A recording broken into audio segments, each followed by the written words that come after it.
Hi guys, a question. Is Therese Coffey, the former DWP Secretary of State and current Deputy Prime Minister, related to George Eustace, who is frigging useless, as she demonstrates that she is too? Coffey, who has two jobs, that of Health Secretary and Deputy PM, was speaking to Kay Burley of Sky News, where she was asked about plans by the government to remove affordable housing requirements for new property developments.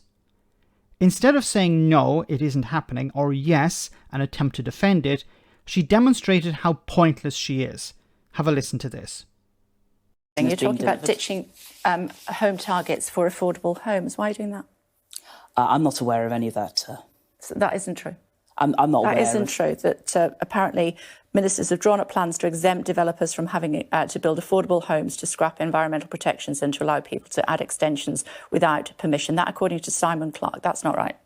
I'm not aware of that policy, but if you want to ask Simon Clarke about policies... Well, you're the Deputy Prime Minister, with all due respect. Well, you're just throwing comments at me, Kay. I'm not aware of... So it's not something that's been discussed around the... I'm not aware of specific things like that, no. OK. How interesting. How interesting indeed. You're throwing comments at me.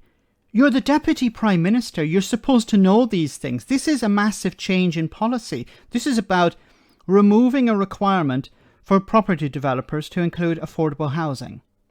Which is, what is that actually going to do?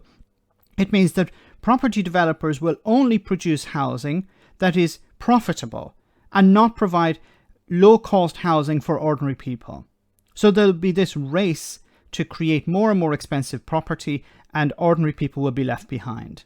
It'll become more and more difficult for first-time buyers or people at the bottom of the economic scale to be able to get a home, to buy their own property.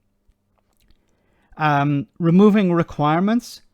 This is insane. Removing requirements for people to ask for planning permission to build extensions. So people will be able to build whatever type of extension they want and make it as big as they want. No requirement there. This is... How do you respond to this? And how do you respond to the Deputy Prime Minister saying, I'm not aware, I'm not aware, I'm not aware. Notice that she didn't say, no, that's not happening, or yes, it is, and try to defend it. No, I'm not aware. She can't hide behind this excuse. I'm not aware. And this is her go-to response to pretty much every question. I'm not aware of that. I'm not aware. Because she knows that if she says, no, that's not happening, then she'll have to defend that. She'll have to defend, well, then why is this minister saying that? If she says, yes, it is, then she'll have to defend it. And she doesn't want to do that. Why is she Deputy Prime Minister if she doesn't know what the heck is going on? This is just about avoiding responsibility, avoiding accountability. And this seems to be part and parcel of Boris Johnson's government in the past and the current one of Liz Truss. Put out policies and don't take any responsibility for them. Put out policies and don't be accountable for them. Let me know in the comment section, guys, what you think about all of this. As always, your comments are greatly appreciated. Thanks a lot.